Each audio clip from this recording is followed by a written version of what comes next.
اعوذ باللہ من الشیطان الرجیم بسم اللہ الرحمن الرحیم۔ پیارے دوستو السلام علیکم۔ میری آج کی ویڈیو خواب کے اندر میوہ دیکھنا، کھانا، خریدنا کیسا ہے، اس خواب کی کئی ساری قسمیں ہیں، مگر ہم آپ کو اس کی چند تعبیریں بتائیں گے۔ ویڈیو شروع کرنے سے پہلے میری آپ سے چھوٹی سی گزارش ہے کہ میرے چینل کو سبسکرائب کر لیں تاکہ آنے والی ہر نئی ویڈیو آپ تک آسانی سے پہنچ سکے اور آپ اپنے خواب کی تعبیر جان سکیں۔ اگر کوئی شخص خواب کے اندر میوہ دیکھے تو یہ خوشی و مسرت حاصل ہونے، تمام رنج و غم کے دور ہونے، خیر و برکت پانے، نفع حاصل ہونے، دلی مراد کے پورا ہونے اور عزت و مرتبہ کے بلند ہونے کی دلیل ہے۔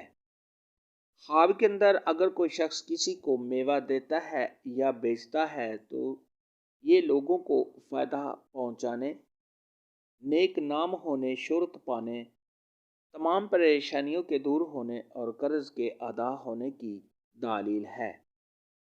حضرت امام ابن سیرین رحمۃ اللہ علیہ نے ارشاد فرمایا کہ خواب کے اندر میٹھا میوہ دیکھنا تو یہ خیر و منفعت پر دلیل ہے، اور خواب میں میوہ ترش دیکھنا تو یہ بیہودہ باتوں پر علامت ہے۔ اگر کوئی شخص خواب کے اندر دیکھے کہ درخت سے میوہ چنا ہے تو یہ بزرگی حاصل ہونے اور مال و دولت حاصل کرنے کی علامت ہے۔ اگر صاحب خواب دیکھے کہ بغیر درخت پر ہاتھ ڈالے اس کو میوہ حاصل ہو گیا ہے تو یہ بغیر محنت و مشقت کے مال و دولت حاصل کرنے کی علامت ہے۔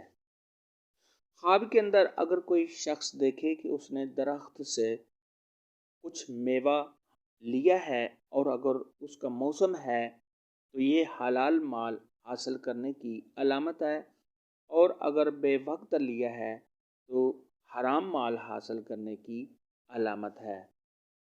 حضرت دانیال علیہ السلام نے ارشاد فرمایا کہ وقت پر میوے حاصل کرنا اور کھانا یہ مال و دولت حلال حاصل کرنے کی دلیل ہے۔ حضرت امام جعفر صادق رحمۃ اللہ علیہ نے ارشاد فرمایا کہ خواب کے اندر میٹھا میوہ فروخت کرنا یہ بہتری اور خیر کی علامت ہے۔ میوے کے متعلق آج کی ویڈیو میں اتنا ہی تھا۔ اگر آپ کا کوئی اور خواب ہے جس کی آپ تعبیر پوچھنا چاہتے ہیں تو نیچے کامنٹ میں مجھے ضرور بتانا۔ میری ویڈیو کو لائک اور شیئر لازمی کرنا۔ اللہ حافظ۔